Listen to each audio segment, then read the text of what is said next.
So some of the things that we heard that people were upset with was racist art that was on the walls of Second City. And I at first didn't understand what they were talking about. Our then executive producer, John Carr, and I said, let's go down, let's do an art audit, and let's walk around and see if we can spot what people are talking about. Paul, if you had been with us, you would have been like, no, like you can. Do you remember in the main stage, you've got that Dan Castellaneta as Hitler? You have a photo of Hitler, like a guy playing Hitler. There's no context. If you're a Jewish person, you come in, you just see Hitler on the wall. Oh, that's not good. And then people in sombreros, so many people in turbans, and it's like white people, American Indian headdress. It was like Mike Myers in dreads. It was close to blackface. I can picture all these because I think maybe like it was Jim Zulovic in a sombrero. I remember seeing that. But you're right. Out of context, you walk in and you see Dan Castellaneta as Hitler. I think instantly go, oh, that's from, and I don't remember now anymore what show it was from. But I'm like, oh, that's an iconic show. From which show was it? ¿Quién ese hombre holding up the bottle? Look a little closer, cigar and Moscato. An actor in improv coming from Chicago. Outdoor, make way for Paul Vato. Ladies and gentlemen, welcome to Paul Vato Presents. I am your host, Paul Vato. Today, my very special guest is Mr. Kelly Leonard. He is the creative director of Applied Improvisation at the Second City Works. Is that the title? Yeah, whatever. I've been there a long time. Yes, and that's it. Kelly, thank you so much for sharing a little bit of your time with us here on Fireside. And then I will convert this into a podcast that will hopefully be seen and heard all over the world. So I sincerely do appreciate you being here, and thank you very much. I am happy to be here, and I always need more technology in my life to try to master. I sense that you might be a little sarcastic with that comment because I know every time a new app pops up, I'm like, oh, not another one. But I discovered Fireside. It's owned by Mark Cuban, and it's a great app. It's very cool. I had to do a thing on Substack, and I was like, what? And then I actually deleted my TikTok app. I can't do it. I've decided. I'm sure that people that know TikTok would tell you that you would kill it on TikTok, but it's like anything else. You have to post daily if you're looking to grow your TikTok or Instagram. It's not just kids dancing. Oh, no. It's huge. The wealth of knowledge that you have would really benefit people on TikTok. I think they would love to hear from you. It's another thing that you have to do, so I get it. You only have so many hours in the day, and you have to figure out where you're going to put your attention. It's always such a noisy world that we live in, and certainly the work that I've done both at Second City and improvisation and comedy, but also working with behavioral science community has taught me I really need to focus on where my attention is, and I want that on mostly on other people, friends, family, in nature, and in play. We just we get older, and we have less and less opportunities to play, and that's not good for us. That's great that you would say that. I've spoken to several people, especially from my early days there at Second City and in the Chicago improv scene, and that seems to be a recurring theme. As we get older, we forget that we have to play, that we should be playing. And Del Close used to mention that as we got older, we'd forget to play, and we have to allow ourselves to do that. So thank you for bringing that up, and hopefully reminding the people that are listening to this that you have to play even as we get older. So thank you. Yeah, sure. Let's start maybe at Second City and where you grew up and things like that. And I think I already know the answer. Tell us a little bit about your family and if they were maybe supportive of the career choices that you've made and things like that. I guess let's maybe put it out there. Your father was a Chicago icon, Roy Leonard. I grew up listening to him on WGN. I'm sure that there's a lot of other things. And finally, when I put the two and two together or found out the internet wasn't as prevalent in the 1900s, it wasn't like you could search someone. Would you mind touching a little bit on that and telling us a little bit about your family? Yeah, so my dad had a television and radio career in Boston. That's where he started out. That's where he met my mom. And his station went rock, and he hosted a talk show. So he started sending out his tapes of him on the air, and he got an invitation to come sub for Wally Phillips for a week. So Wally Phillips back in the day was the top-rated radio guy. He had something like a 46 share, which is just no one has that anymore. It didn't exist. So my dad did well, and they offered him the show right after Wally. So he moved. We were first in Deerfield. I'm the youngest of 6 kids, so I was a baby when we moved. We were in Deerfield for a year, and then they bought a home in Kenilworth. We were, I think, Jimmy Carrane's family were the first Catholics in Kenilworth right before us. We were the second Catholic family to move in. It was very different in those days. Being the youngest of six to a dad who went to a ton of theater and movies and concerts, it was great. I got exposed to so much different culture. And really what was funny is most of my brothers went into very respectable jobs like banking and architecture and newspaper business. And then when I came home after my last day of college and said to my dad, I want to be a playwright, he was like, finally, one of my kids wants to get into the entertainment industry, because that's what he always loved. So no, he was really supportive. And what he did for me, he got me 2 informational interviews. I interviewed with Rock Schulfer at the Goodman, who's the executive director still there, and Bernie Sahlins, who was the co-founder of Second City. He had sold Second City by that time and was building a new theater called the Willow Street Carnival. And Bernie offered me a job on the spot. He said, come work for me. It starts in 6 months, and I'll get you a gig at Second City in the meantime. Well, of course, I thought I was going to be like VP of marketing. So I show up and I'm escorted to the back bar and I'm a dishwasher, which is just a horrendous job. The other guy who got hired the same week that I did was Jon Favreau, the film director. And we both had mullets. That's how I started out. So this nepotism didn't quite work out to your liking right away, if you will, because here you are thinking, oh, I'm gonna go right to the front office, and they're like, get in the back, kid. Yeah, exactly. No, it was terrible. Look, the Second City in those days was filled with alcoholics and sociopaths. So I learned a lot. Mike Myers and Bonnie Hunt were on the main stage. Jane Lynch was in the ETC. Chris Farley had just been hired in the touring company. It was an amazing time to learn, and did not know that Second City created its show through theatrical improvisation. I was aware of improvisation in a variety of other contexts. I was a deadhead. I love jazz. And I did my thesis on the beat writer Jack Kerouac and his spontaneous beat prosody, basically improvisational writing. So I had a yen for that work, but just didn't know how it expressed itself in theater and comedy. And you work at Second City and you get an education of a lifetime figuring out how this stuff works, how it gets put together, how it gets taken apart. I was still writing plays. I moved up to hosting. I then worked in the box office. I left to go work for the Willow Street Carnival, which was a disaster, and it folded. And that's when I came back and worked in the box office and was trying to write that whole time. And then in 1992, out of nowhere, I got offered the job as associate producer of the Second City, and I took it. You truly worked your way up the ranks, and almost rather quickly, because you started there, in 88? Yeah. So Joyce Sloan, who was the producer before me, had a series of heart attacks and strokes. And I think she always thought her daughter Cheryl would take over, but Cheryl had left the business by then. And honestly, there wasn't anyone. And I showed up on time. I'm very lucky in that I was in the right place at the right time. Not that was easy. The first few years were real tough, but I figured out the job, and I think I had a pretty good run. You absolutely did. How long were you there in that capacity? Was there another promotion? And then ultimately... Associate producer to vice president, executive vice president of the Second City. And then I founded a division called Second City Theatricals that did plays and musicals and other kinds of performance pieces that still exists today.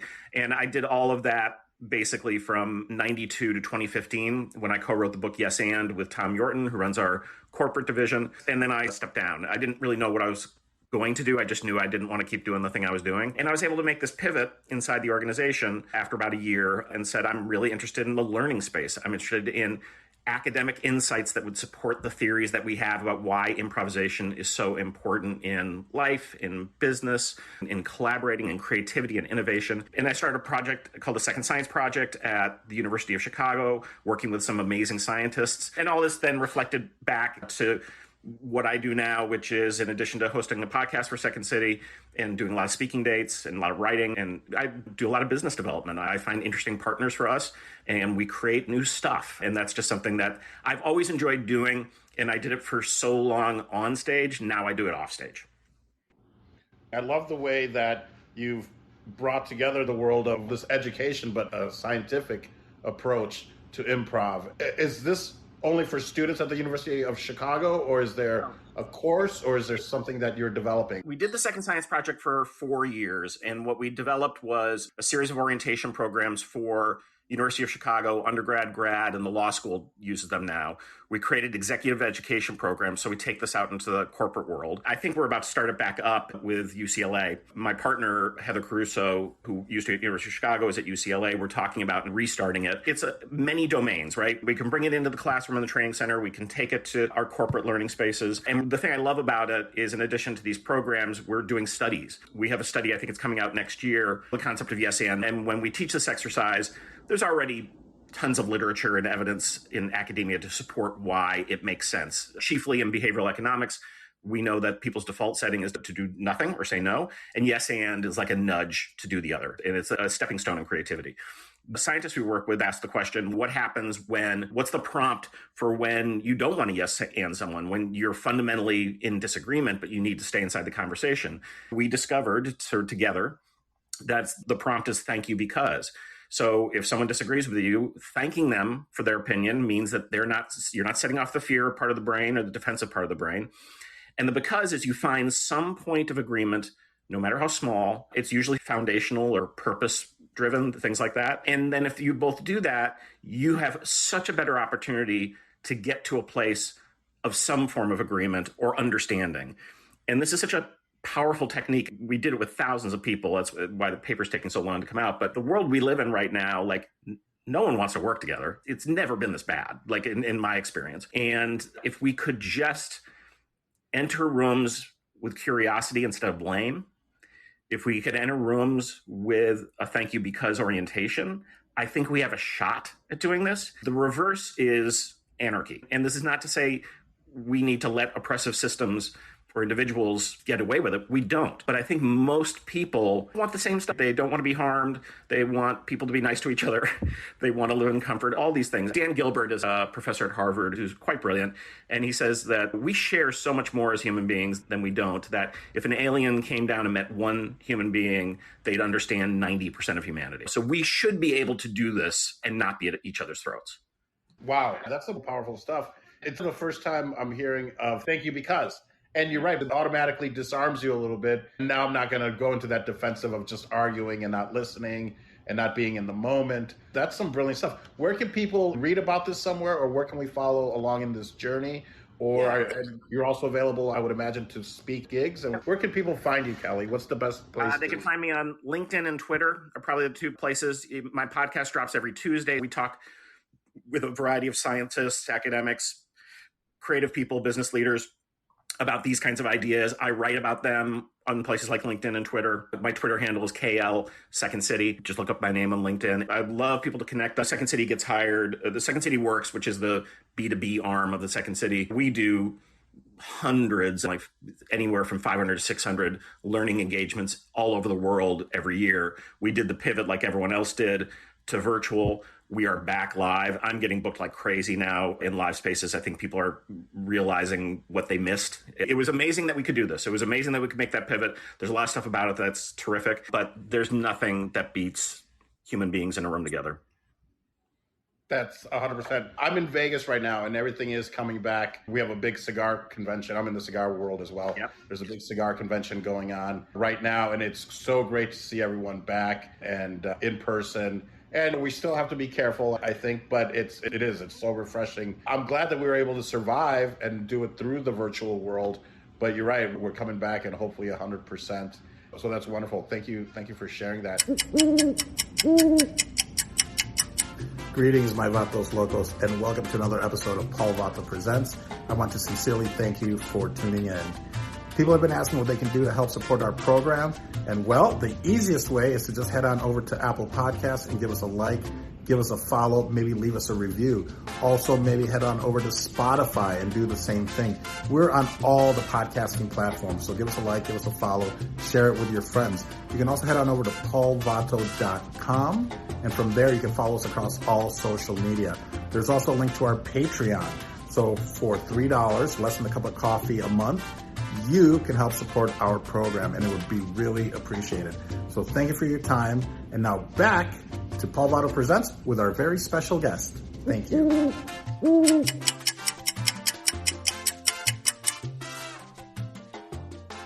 It's funny that Corain's family was the first Catholic family in Kenilworth. What was there before, or what was the predominant religion? Protestant, white Protestant. So we were the second Catholic family. There was a Black family that moved down the street from us. That was the first one in, and this is in the 70s. And I think then slowly a Jewish family. It's more diverse now. It's not that diverse. Kenilworth could be referred to as one of these sundown communities, which is a term for the sort of racist policies of not letting, people of color and people from diverse communities buy real estate in those places. And that was prevalent in the North Shore. I am, of course, it would be no surprise, as you are, on the left liberal spectrum. The sort of intolerance that our folks complain about on the right, I wish there was a little more self-awareness of the intolerance that exists on the left as well. And I think because of the systemic oppression that we see and we understand and was horrible and we need to change and we need to challenge, that can live in concert with being kind. And I know the activists who I'm close with, and I'm close with many people in the activist community, in particular, Ai-jen Poo, who's part of Supermajority, is one of my wife and I are best friends, and our colleagues are kind. They fight, but they laugh, and they talk to people who think differently than them, and they don't see that as a threat. They see it as an opportunity. There's so much change that needs to happen, and we've become woke. We've woken up to a lot of the shit, and that's important that we not stop fixing that stuff, these big problems. It's just that we can't let that take away from this idea of a shared humanity that includes lots of different people who may not think or vote like we do. And that is okay. I grew up not very far from Highland Park. My mom shopped at the Sunset Foods, the grocery store that was right near where that shooting took place on Monday.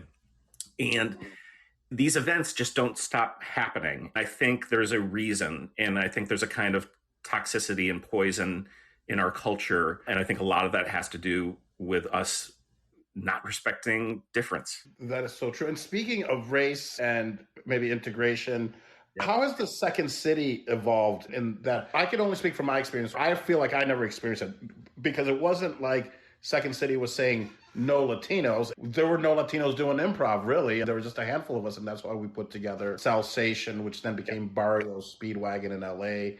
We did our show Touched by an Anglo at Donnie's Skybox. I always feel when I speak to people like you and from the Second City, I always want to say thank you because Salsation still exists today, 25 years later, and the Second City was a big part of it. You guys allowed us to do our show there and ply our craft. I never felt like I experienced improv's not, it's only for white people. But that's all who was doing it. We're the ones that need to come out of our shell and experience it. It wasn't in our wheelhouse. I think we have to acknowledge it's complicated and that there's nuance, and we live in a world that isn't especially interested in nuance. I have learned so much during this period, and things that I have some shame about in the past, and other things that I think that I'm proud of. If you read Something Wonderful Right Away, which is an oral history of Second City, there is clearly racist viewpoints spouted by alumni of the theater. That's true. Andrew Alexander, who took a lot of heat when the whole George Floyd thing happened and basically resigned and then sold the business, he started the first outreach program and put resources and money and personnel towards diversity efforts decades before anyone else in the community was doing that. I think the problem was numbers of people on stage are not enough. And there's a difference between diversity and equity that we didn't really understand as a company. And I think we certainly started to learn it. And we've had very diverse casts for years, but a lot of those people didn't have the support they needed. And there were people who definitely had problems. All the people who were running the company essentially are gone. And that happened, again, George Floyd and COVID. And we got sold to ZMC, a private equity company, who I like very much, actually. That they've been hugely supportive. We have a great new alumni board that's pretty diverse, and they're going to be artistic advisors to us. And we're primarily led by women and people of color right now. And the old white guy, me, is here to support them. Let me give you an example. So some of the things that we heard that people were upset with was racist art that was on the walls of Second City. And I, at first, didn't understand what they were talking about. Our then executive producer, John Carr, and I said, let's go down, let's do an art audit, and let's walk around and see if we can spot what people are talking about. Paul, if you had been with us, you would have been like, no, like you get. Do you remember in the main stage, you've got that Dan Castellaneta as Hitler? You have a photo of Hitler, like a guy playing Hitler. There's no context. If you're a Jewish person, you come in, you just see Hitler on the wall. Oh, that's not good. And then, people in sombreros, so many people in turbans, and it's like white people, American Indian headdress. It was like Mike Myers in dreads. It was close to blackface. I can picture all these because I think maybe like it was Jim Zulovic in a sombrero. I remember seeing that. But you're right. Out of context, you walk in and you see Dan Castellaneta as Hitler. I think instantly go, oh, that's from, and I don't remember now anymore what show it was from. But I'm like, oh, that's an iconic show. From which show was it? I don't know. I can't remember. It was something in the 80s. Jim Zulovic, I still clearly remember him. He's the one in the Mexican sombrero and maybe Sarape. I don't know. Maybe I need to be more woke because I would just remember seeing all those and just thinking that they're art, but instantly tying them into the second city. But I could see where somebody could walk in and go, what the fuck is this? Look, I don't know necessarily that we need to apologize for comedy that hasn't aged well as long as we age well. Like when Seinfeld says he can't tour colleges, I'm like, fucking, why not try update your act then? And by the way, no one has a problem. Seinfeld doesn't do stuff that people get upset about. The Chappelle thing just drives me crazy.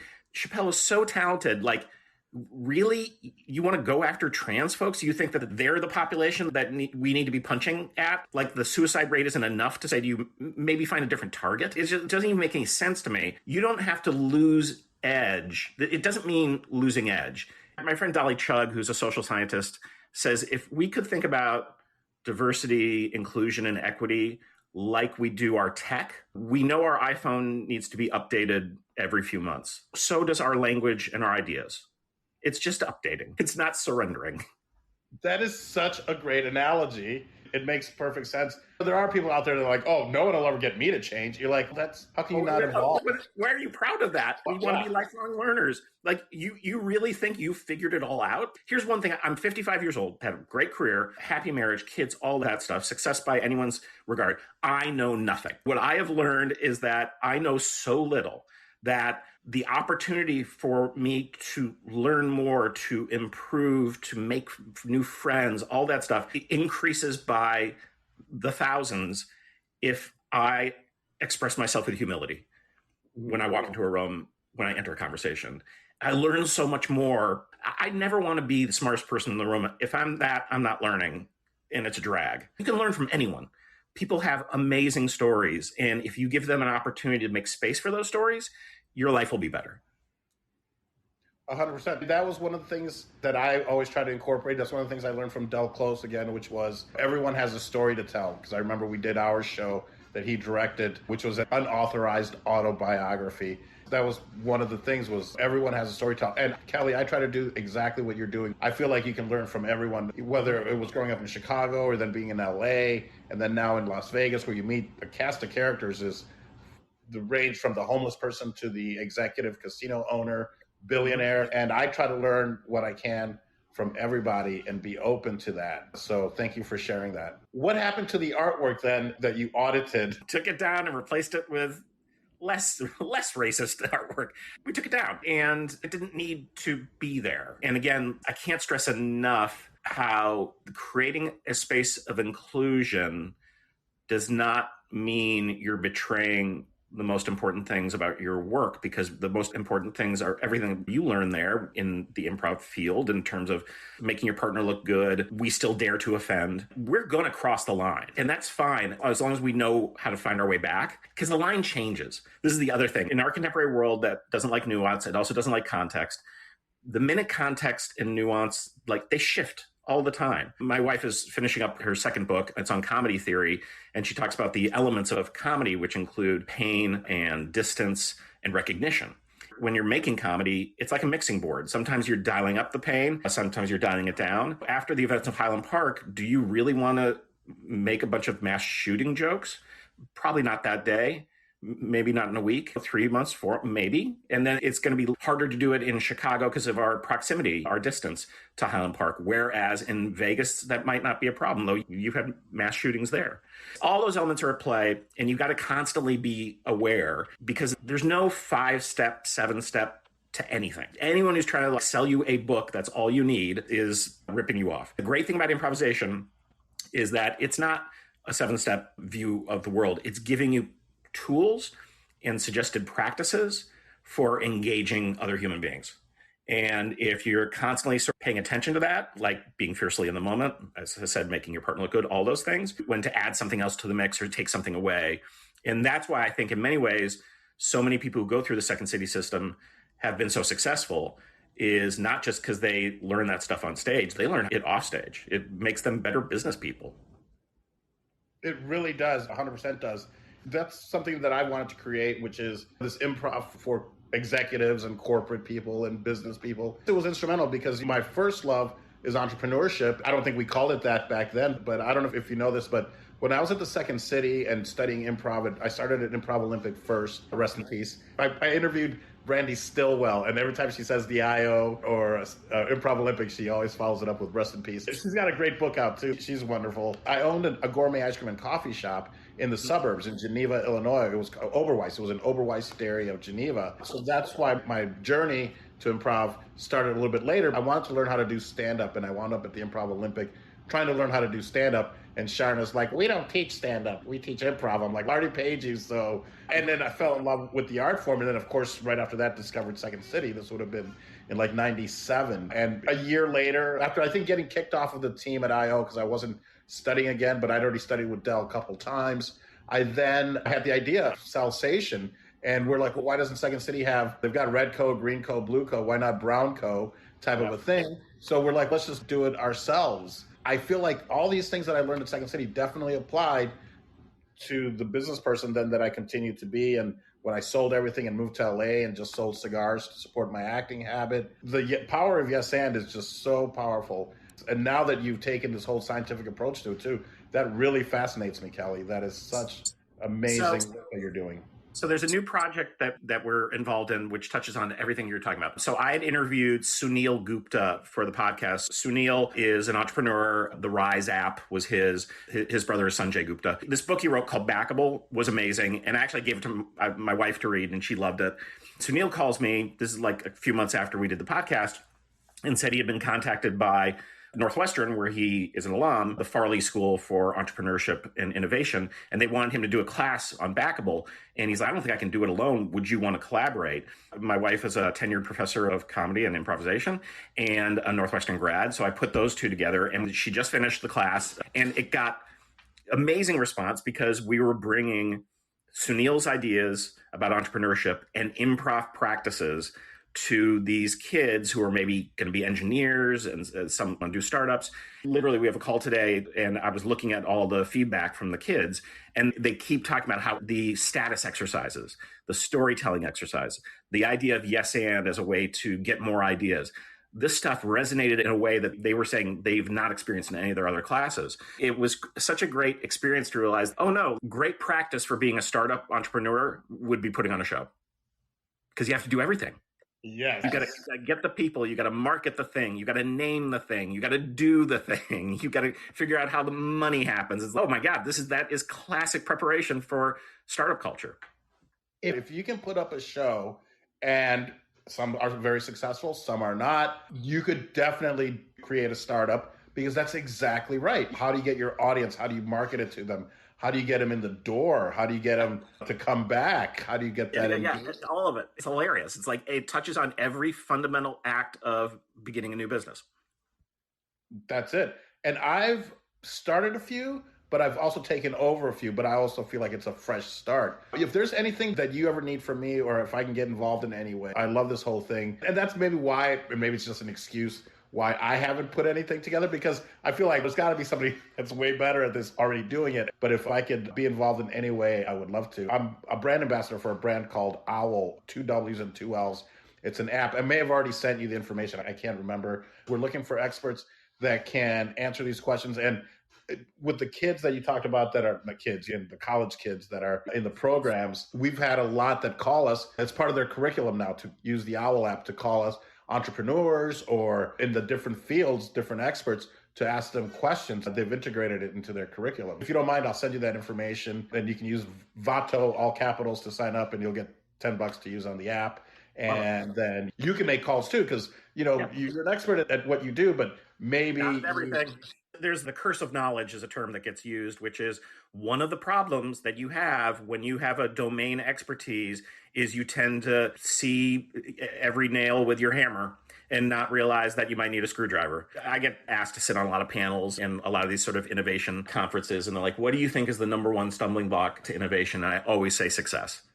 Because once you have a success in an area, you tend to, quite rightly, want to do it again like that, because often you're successful again. That is a law of diminishing returns. You can't find me the person who's doing it over and over again that's actually good. They might be able to sell their 20th murder mystery book. It's not good and it's not innovative and they're not breaking new ground. That's what I would like to do. Like, I don't want to be done at 55.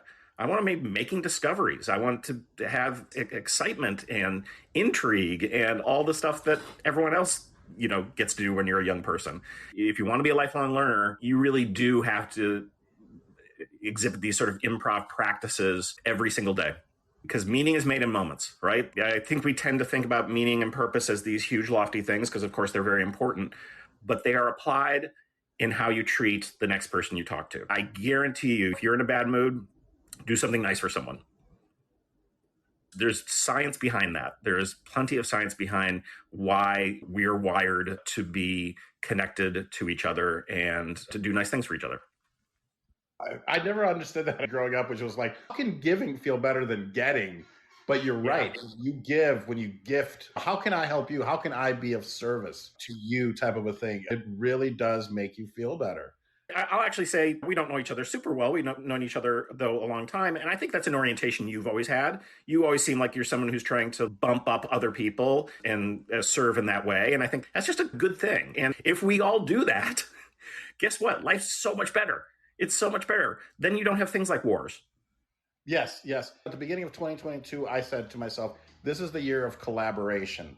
Because I feel like I've always been on my own and it's always been me. It's always been small business. My world just expanded by agreeing, even doing this. I just have this thirst for knowledge and people that I find very interesting, such as yourself and your wife, Anne, which I would also love to talk about Anne a little bit, if you don't mind. I've met this wonderful community here on Fireside, Clubhouse, Social Audio. I'm working on my travel show where I get to meet people. When I come to Chicago, I would love to hang out with you, because you're right. We've known each other for close to 30 years maybe, but I've known of you and maybe you've known of me, but we've never had a chance to do this. So thank you to Social Audio and Fireside and all that. Now maybe the next step is in our relationship, in our parasocial relationship, is that we get to maybe hang out, break bread together in Chicago, which is my travel show. I think Favreau had a dinner for 6 or something. So it's so funny the way everything full circle. But I do owe your wife a big debt of gratitude. And this came up. I just interviewed Jim McCaffrey, who I believe he and I were maybe in level 2. I think we figured it out. We were level 2, and I think Anne was our teacher there at Second City, and she was wonderful. I've always had this weight issue, and even back then, and imagine how much more difficult when you own an Oberweis dairy ice cream shop. When I bought it, I was 200 pounds. When I sold it 7 years later, I was 300 pounds. So I gained 100 pounds in 7 years because of this delicious ice cream. And anyone that's from the Chicagoland area would instantly know what I'm talking about. Apparently, I was doing a keto diet and was like, what are you doing? Because I was eating pork rinds by the bagful. And she was like, those are not good for you. What are you doing? Apparently, I said something to the effect, I've lost 8 pounds. It was something that came up with Jim McCaffrey and I. So I wanted to thank your wife, Anne. I don't know if she's there or not or wants to come on. She's at Second City teaching right now. She is? Okay, wonderful. Do you want to talk a little bit about your family, a little bit about Anne and what her role is, and maybe even how you guys met? Was it at Second City? It was. Anne was running the box office when I got hired as a dishwasher. And then when I left and came back, I was about to get married, not to her. And my fiance didn't want me working so many nights. So Anne, I went to her and I'm like, hey, do you have day box office shifts open? She knew that Joyce, who was running Second City, liked me. And this was very crucial, Paul. If Joyce didn't like you, you were done at Second City. And if she did like you, the gifts were many, whether it's opera tickets or Cubs tickets or meals or whatever. She was very generous with the theater's money. Anne had the great idea of I would work Monday, Tuesday, Wednesday, Thursday during the day. She would work during the evening, and I'd just work one night a week on Friday night. Anne was about to get married. Anne Libra, my now wife of of 25 years caught the bouquet at my first wedding. Yeah. Oh, okay. I Yep. see how this works. And then I went to her wedding because we're all friends.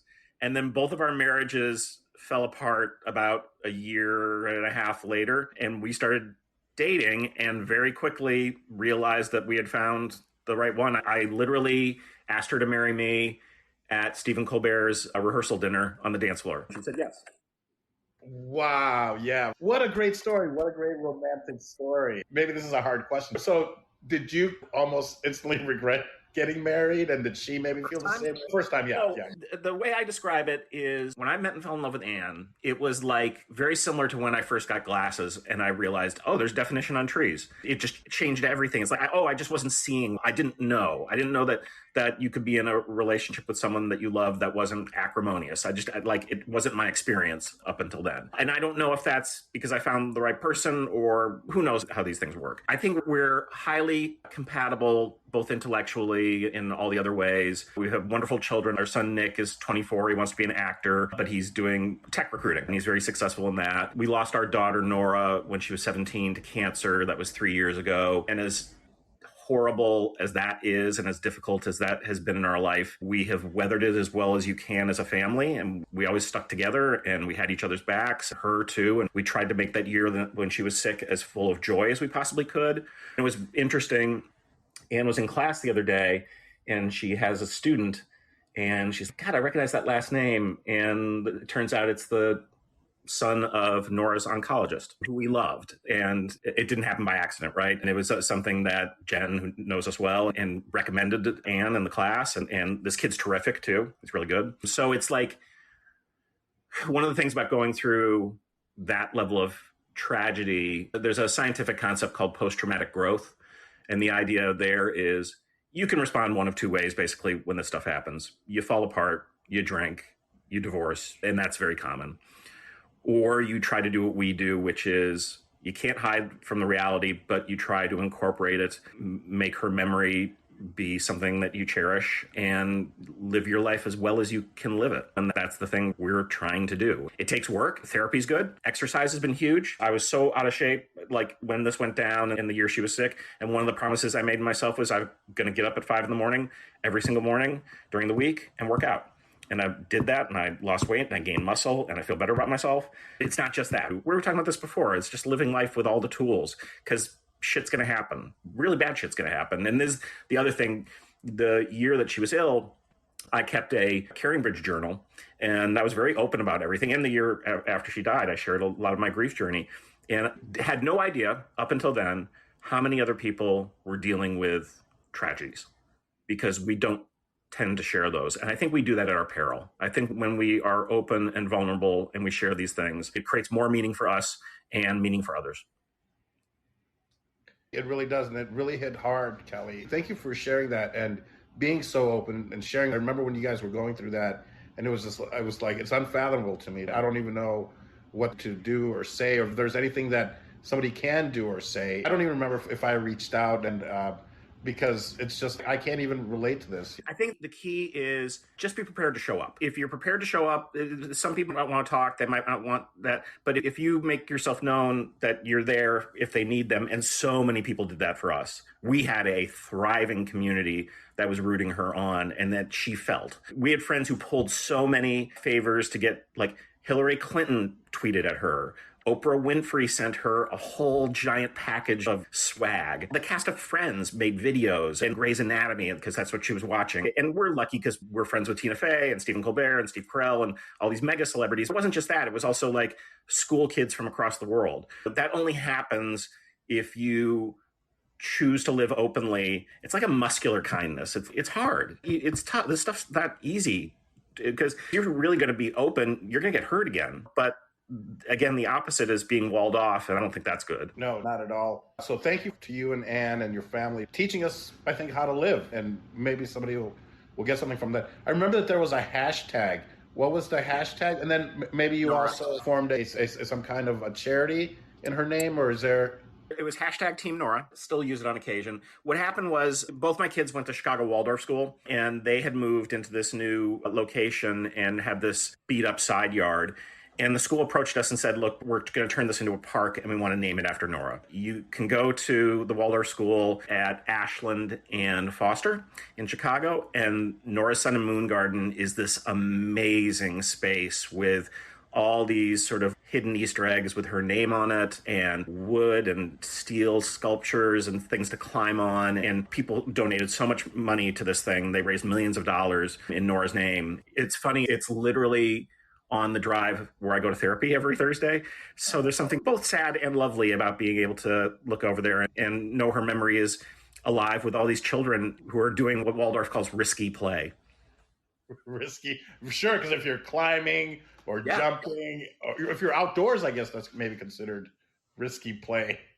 I love it. What a great metaphor for everything we've talked about. Like, we started the conversation about play and we're coming to a close with it because it's like play involves risk.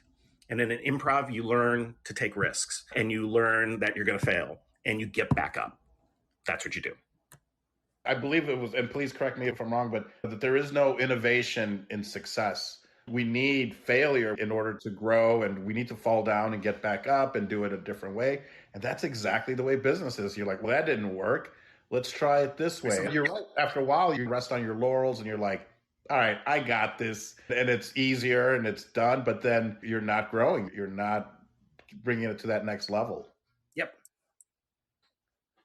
Wonderful. Kelly, if there's anything I can ever do for you, please don't hesitate to reach out. I'll DM you about Owl, but I'll also, when your son's ready and he's looking, and you probably have way more connections than I do. I have an agent in Chicago that she would love to, I'm sure, work with him or at least look at his stuff. It's there. Just let me know. Can't wait to shake your hand again and hang out. And I hope maybe we can do this again because we've mentioned so many names from our past that are now, like you mentioned, mega celebrities. Yeah. I would love to see whose life you changed and what they would have to say about you. Maybe this is my whole podcast because I know that all these people, Favreau was there at the beginning. Maybe you met Vince Vaughn as well. I can't remember if he actually did Second City or not. No, he didn't do Second City, but he was around the scene. Yeah. And Tina Fey and Rachel Dratch and Amy Poehler, all these brilliant comedic minds and improvisers. Yep. So Kelly, thank you so much for taking time out of your very busy day. And the work that you're doing is incredible. And I'm glad that I had the chance to sit here and chat with you for a bit. Okay. Thanks, Paul. Any final thoughts? And then maybe where people can get a hold of you, if you don't mind, and then I'll wrap it up. You find me on LinkedIn, just type in my name. And then on Twitter, I'm KL Second City. And you'll have access to all my content there. And just be nice to each other. How about that? That is beautiful and very well said. Folks, thank you guys so much for being here and spending a little bit of time with us. I'll have this podcast up soon. And that if I could ask you guys to please follow across our social media, if you go to paulvatto.com, but also more importantly, if you're on Apple Podcasts or Spotify, if you could give us a like and maybe leave us a review there, that would really help. So just folks, a round of applause for Mr. Kelly Leonard. Thank you guys so much for being here. Thanks, Kelly. Bye, Paul. Take care. Bye-bye. Thank you. ¿Quién es ese hombre holding up the bottle? Look a little closer, cigar and Moscato. An actor in improv coming from Chicago. Outdoor, make way for Paul Vatto.